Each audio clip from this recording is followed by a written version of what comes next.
जय श्रीमन नारायण गुरुदेव जी आपके चरणों में कोटि कोटि प्रणाम। जी जी।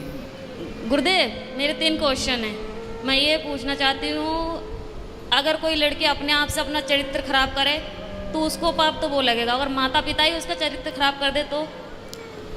माँ बाप अपनी बेटी का चरित्र खराब करें जी। तो माँ बाप कैसे खराब कर सकते हैं? हमारे साथ में ऐसा हुआ गुरुदेव, कैसे? क्योंकि पहले जब हमारा विवाह हुआ तो उस समय मैं 10-11 साल की थी। जब आपका ब्याह हुआ हाँ, तो पर वो विवाह नहीं था, हमें बेचा गया था।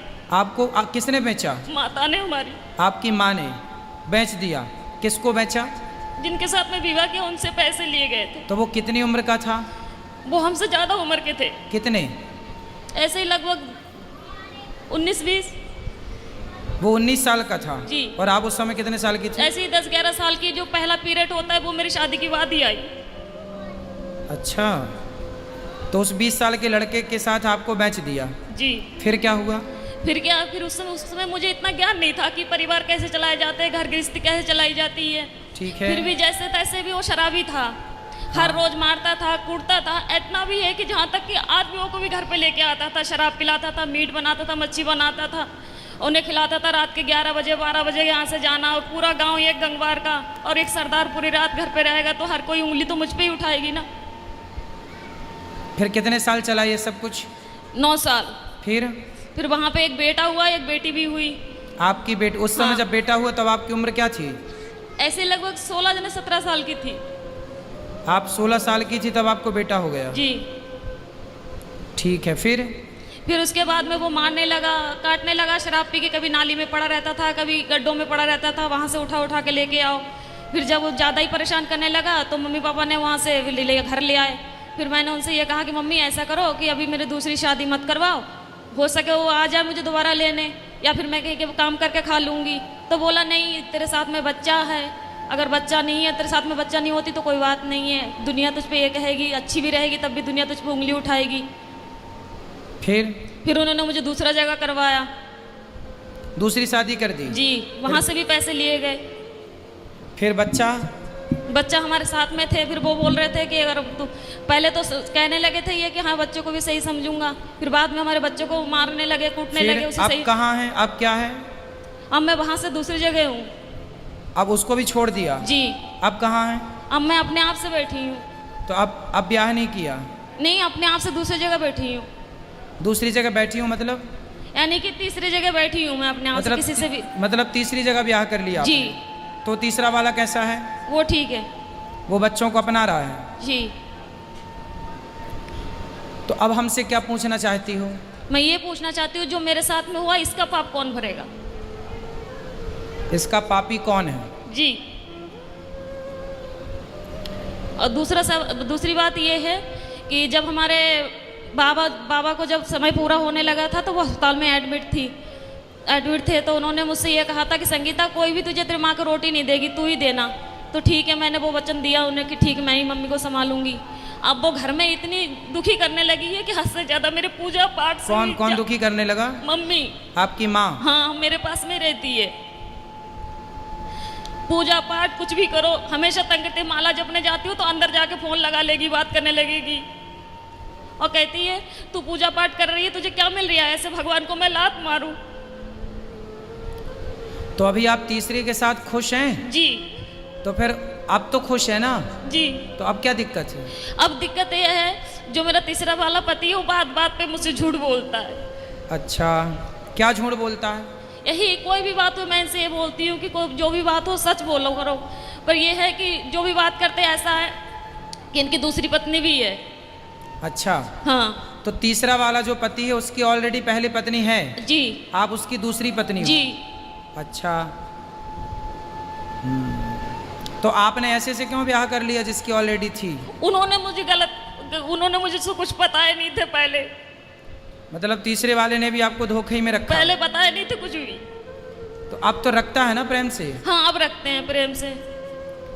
अब आप ये पूछना चाहती हो कि ये पाप कौन किसके गले जाएगा ये पाप? जी जी, क्योंकि आपकी माँ। देखो, जब आप 11 साल की थी, 9 साल की, 11-12 की, जब आप 11-12 साल की थी तब आपकी माँ ने आपका जबरदस्ती ब्याह कर दिया। जी।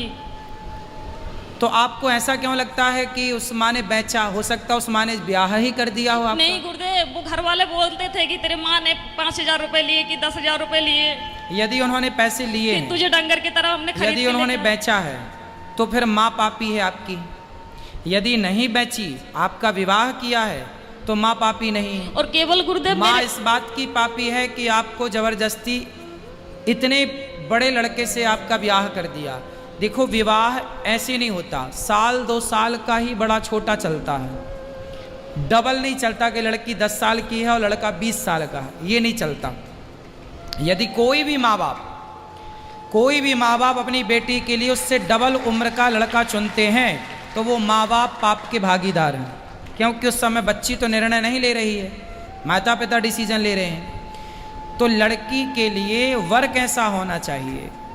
लड़की 10 साल, लड़की 20 साल की है तो लड़का 22 साल का हो, 25 साल का हो, बस ज़्यादा उम्र वाला ना हो, ये न्याय है। यदि लड़की 20 साल की और तुम लड़का 40 साल का ले आओ तो ये तो बेटी के साथ अन्याय हुआ, और वो अन्याय का भागीदार कौन है? उसके माता पिता, क्योंकि वो लेकर आए हैं। और केवल गुरुदेव मेरे साथ में ये हादसा नहीं हुई है, मेरे सभी बहनों के साथ में ऐसा किया गया। तो आपकी माँ कहाँ है? मेरे पास में ही रहती है, इस समय दूसरे जीजा के पास में है। तो वो कैसी माँ है? निर्दयी है? मैं ये पूछना चाहती हूँ कि अब मैं करूँ क्या? पापा को भी यही वचन दिए मैंने कि मैं रखूंगी, और वो घर में इतनी दुखी कर रही है कि मेरा खाना पीना हराम। तो माँ को भेजो क्यों, ऐसी माँ को जो आपको बेच रही है, जो आपके साथ गलत काम कर रही है। ऐसे लोग दया के पात्र नहीं है। यदि पहले ये कन्फर्म करो कि माँ, हो सकता माँ सही हो, गलत है, गलत है, तो आप उनको खाना पीना देना आपका कर्तव्य भी है। बूढ़ी अम्मा कहाँ जाएगी? इंसानियत तो कहती है कि आप उनको खाना पीना दो, लेकिन वो दया का पात्र नहीं है। जब धृतराष्ट्र के 100 बेटे मारे गए, तब भीम भैया धृतराष्ट्र को रोटियां ऐसे कुत्तों की तरह देते, बुढ़े खा ला। तो लोग कहते हैं अरे भीम, वो तेरा बाप है, बड़े पिता है ना धृतराष्ट्र भीम के, तेरा बड़ा पिता है, तू कैसे कुत्तों की तरह परोसता है? तो भीम भैया बोले कि मैं ही क्या पुत्र धर्म निभाऊं? ये वही बाप है जिसने भरी सभा में द्रौपदी लुट रही थी और ये चुपचाप तमाशा देख रहा था। क्या मैं ही धर्म का पालन करूं? इसका कोई धर्म नहीं है। ये वही धृतराष्ट्र है जो भीम को गले लगाने के बहाने दबा कर मारना चाहा, वो तो भगवान ने दूसरा पुतला दे दिया भीम का। कुल मिलाकर के ये धृतराष्ट्र इस दया का योग्य नहीं है, दया का पात्र नहीं है। कुछ लोग दया के पात्र होते हैं, कुछ लोग दया के योग्य भी नहीं होते। फिर भी आप दया करके रोटी तो दो, सेवा तो कर लो। अब जो किया उसने वो पाप भोगेगी। आप क्यों पाप मोल लो? आप सेवा ना करके पाप क्यों मोल लो? आपके आश्रित है तो सेवा करना। घर में कलेश ये करती है ना कि जब मैं माला लेके बैठूं तो उसी कमरे में चली जाएगी, फोन लगा के बात करने लगेगी। हाँ तो उसको फोन लेके हटाओ। किससे बात करना बुढ़ापे में? उसको बहनों से कुछ नहीं तो हर मोबाइल लेके रख लो, बोले मोबाइल नहीं मिलेगा, फिर लड़ाई हो जाती है, घर में कलेश करने लगती है वो। तो फिर आप जानो और आपकी माँ जाने, मैं क्या करूं बताओ? क्या करूं मैं बताओ? आप मुझे कुछ बताइए ना कि मैं क्या मैं तो बता रहा हूँ मोबाइल लेके बंद कर दो, रख दो, और क्या कर सकती हो? घर में कलेश होते हैं, पूरे मोहल्ला वाले तमाशा देखते हैं। तो फिर क्या करें? हम बताओ, हमें बताओ हम क्या करें? क्या उत्तर दें आपके प्रश्न का? हम बताओ क्या करें? हम ये तो नहीं कह सकते कि आप निकाल बाहर करो। मेरा इच्छा तो यही है गुरुदेव, जब भले ही आप हमें गलत समझे। हाँ तो ठीक है, आपका मन है तो आप देख लो, जो आपका मन है वो करो, जो आपका मन है वो आप कर सकते हैं, स्वतंत्र हैं आप। यदि वो अपराधी हैं तो बिल्कुल आपको साथ में नहीं रखना चाहिए।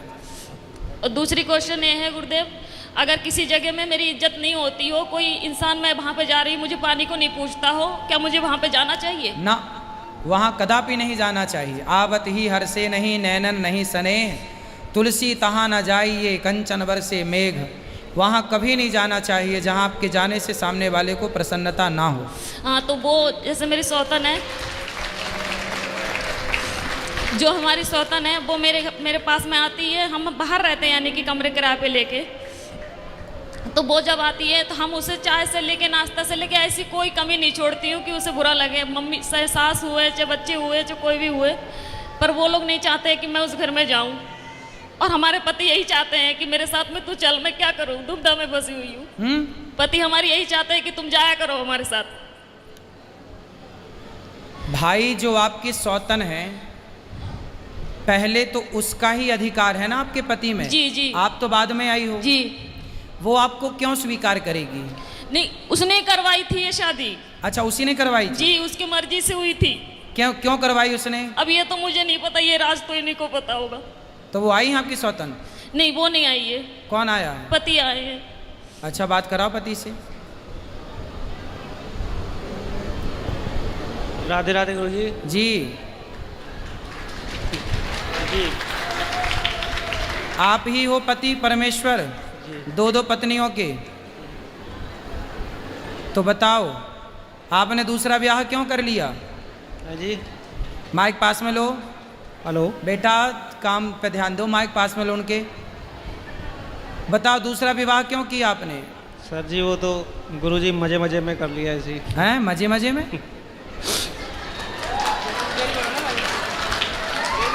तो आपकी पत्नी ने आपको बोला था, पहली पत्नी ने, जी कि ब्याह कर लो?